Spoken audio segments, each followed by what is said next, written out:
It is Seahawks Today on Chat Sports. Tyler Jones here with you. Thanks for joining us. Coming up on today's show, we are going to talk about Geno Smith replacements. If he were to leave, if he were to move on, who are the top potential quarterbacks to take over that role for Seattle in 2020-23?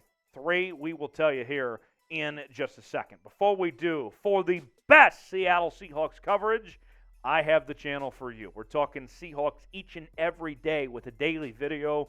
We're covering the news and rumors, trades, free agency, more. If Geno's gone, if they bring in another quarterback, we're going to drop whatever we're doing, and we're going to bring you a video. It doesn't matter if I'm in Mexico or if I'm in Seattle. I'm going to do what I can to talk Seahawks football for you because we are men of the people here on Seahawks Today. Subscribe now for free. It is at youtube.com/SeahawksTV. Hit the sub button, turn on notifications. We'll get started with today's show. So let me preface this by saying, I think Geno Smith is coming back. But we would be doing a disservice here if we did not look at the potential options for these Seahawks if Geno were to, let's say, get a big payday from the Jets, or if another team wants to pay more money than the Seahawks are willing to. It is our due diligence to talk about potential other options. We've even heard from John Schneider and Pete Carroll as recently as this week saying that they are potentially interested in using a high pick on a young quarterback. So let's start with the rookie quarterbacks. Bryce Young is my favorite quarterback in this draft. Had a terrific run with the Alabama Crimson Tide, and with what he was able to do, I think the best thing you could say about Bryce Young for me is that he got the most out of his teams with Alabama in his career. Think about this, okay? Yeah, they lost to Tennessee. Yeah, they lost to LSU. But the reason they were in position to win those games was because of Bryce Young and what he was able to do. So to me, that's what he has going for them, what I like most about Bryce Young. Arm talent, accuracy, he can run, all of that is there. But the leader that he is and what he does with his teams, I like Bryce Young a lot. Number 2, C.J. Stroud. I don't think Stroud is far off from Bryce Young. I think both these guys are on their own pedestal, and then there's a drop-off from there. With Stroud, he looks like what you would want in an NFL quarterback. 6'3", 218, threw for a lot of touchdown passes this year with 41 in particular, was extremely accurate, only threw 6 interceptions. But what we said about Bryce Young as opposed to C.J. Stroud, you can't quite say. You think about the runs that he's had the last couple of years, he did not play great against Michigan this year or last year. Yes, he did play good against Georgia in that playoff game, but C.J. Stroud didn't necessarily shine in all of the biggest moments, unlike what we saw from Bryce Young. So that's why I like Bryce Young more. With that said, if you had to pick a quarterback between these two, are you going with Bryce Young or are you going with C.J. Stroud? What quarterback do you like better? Let me know in the comment section. Type BY for Bryce Young, type CJ for C.J. Stroud. Let me know which way you're feeling between those two quarterbacks. The other rookie quarterbacks, I think there's a significant drop-off when you get past Bryce Young and C.J. Stroud. But if the Seahawks are not going to trade up, this might be all that they're left with at that 5 pick. Will Levis from Kentucky. Mel Kiper likes him a lot. That's his favorite quarterback. But I felt like this year was kind of incomplete for Will Levis with the Kentucky Wildcats this past season. There was a lot of hype going into this year. A lot of people loved what he was bringing to the table, but didn't do what I felt like he should have this year with Kentucky, that there was a lot of just context missing of the potential that he should have fully achieved. And then there's Anthony Richardson, who is a project. I know he's athletic as hell. He can run like crazy, but the guy isn't accurate. His completion percentage was, less than 54%? I mean, just crazy that was that way. And, the 17 touchdowns, the 9 picks, this is one of those situations where I think you fall in love with the athleticism, but there's some things I just can't get over. And I know some of you are going to point to, Josh Allen had a less than 60% completion percentage. Well, he was at Wyoming, right? And he found a way to figure it out. Well, his completion percentage wasn't 53% like Anthony Richardson's. There was a big gap, I felt. So with that said, Anthony Richardson, if you're looking to replace Geno, you got to have a guy that's ready. Anthony Richardson is not ready to play right now, week 1 in the National Football League. Speaking of which, who will be the Seahawks starting quarterback week 1? Will it be Geno Smith? Will it be one of these rookie quarterbacks? Will it be a veteran like we're going to talk about next? Let me know in the comments section who you think the starter for the Seahawks will be come week 1 of 2023. Today's show is sponsored by Cultivate, the free browser extension that brings transparency to your Amazon shopping experience. Cultivate shows you the brand, seller, or product origin and identifies local alternatives that support local community efforts while saving you money. With over 50% of Amazon U.S. sellers based in China, Cultivate offers a way to avoid trickery from these sellers and keep money in the U.S. economy. Cultivate offers alternatives that are, on average, 30% less expensive than Amazon without any additional costs, such as Amazon Prime. It can even identify local alternatives that you can pick up the same day. Cultivate users earn free donations as rewards for using the extension, and the more you use it, the more you can earn in donations by increasing your level. In fact, Cultivate donates 51% of the revenue they make on your purchase. See what you're waiting for. Go to wecultivate.us/chatsports and download Cultivate for free. Let Cultivate bring transparency, savings, and community support to your Amazon shopping journey. Support the show and download with our link. It's in the comments and the description of today's video. That is wecultivate.us/chatsports to find the best prices today. Tell them that Tyler Jones and Chat Sports sent you. You'll be glad you did.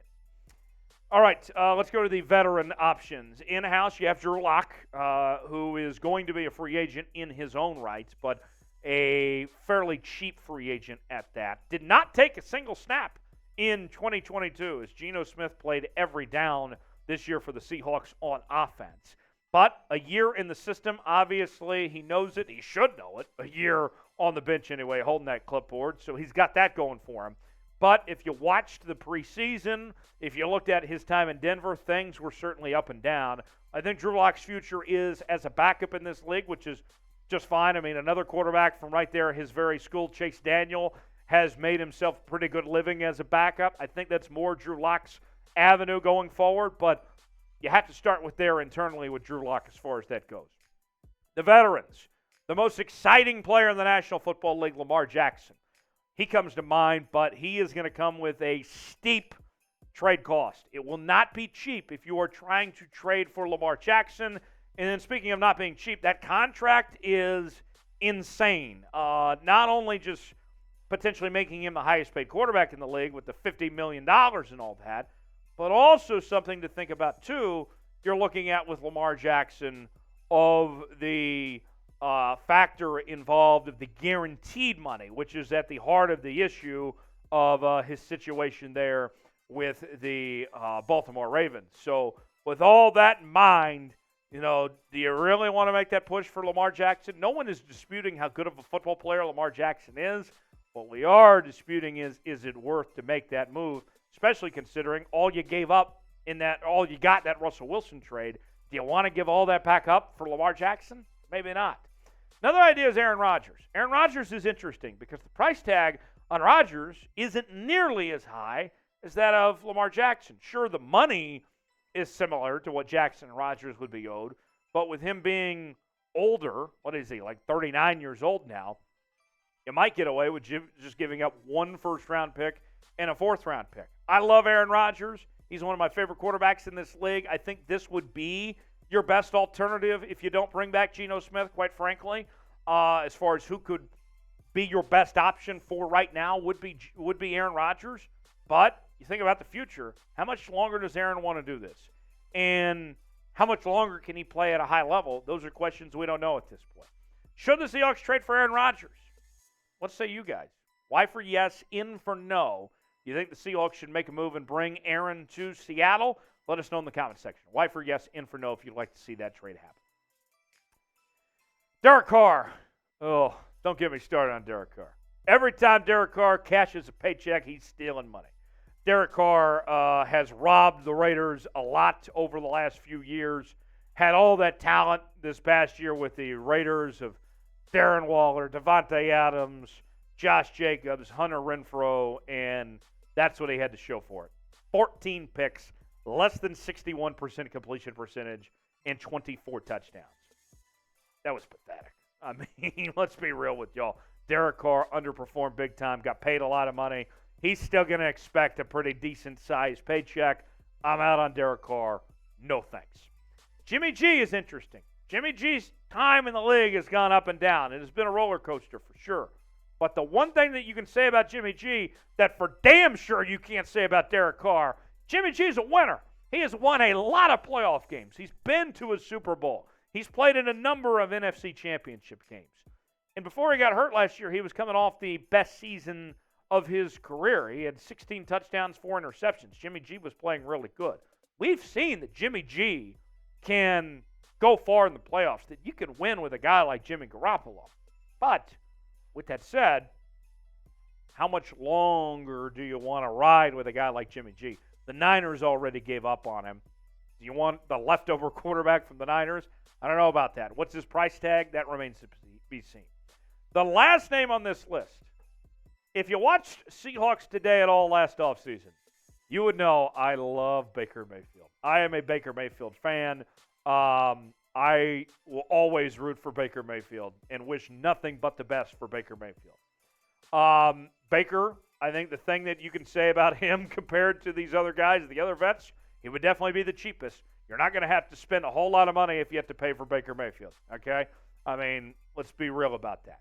Baker Mayfield, I thought, did a really good job filling in for Matt Stafford there with the Rams this year. He and McVay were a really nice combination. I thought that really sparked up his career and took things up another notch. With that said, I think Baker's best option is probably to go back to the Rams. If Stafford's healthy, then he sits behind Stafford. If not, then he gets that job, gets to continue to keep on rolling there with the Rams. I would think it's best for Baker to go back to Los Angeles. But if you can't have Geno, Baker's not bad to fill that, be that stopgap of sorts until you find your guy. Confidence level, Geno Smith returns to Seattle next year.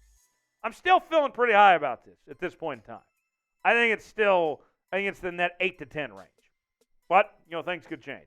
What say you? Let me know in the comment section. Scale it for me, 1 through 10, how confident you are. Also, tell me on social media, who's the quarterback you want to see in Seattle? You want them to draft a quarterback? You want them to sign or trade for a veteran? Tell me in the comments. Tell me on social media who you'd like to see in Seattle next year, and I'll see you next time here on Seahawks Today.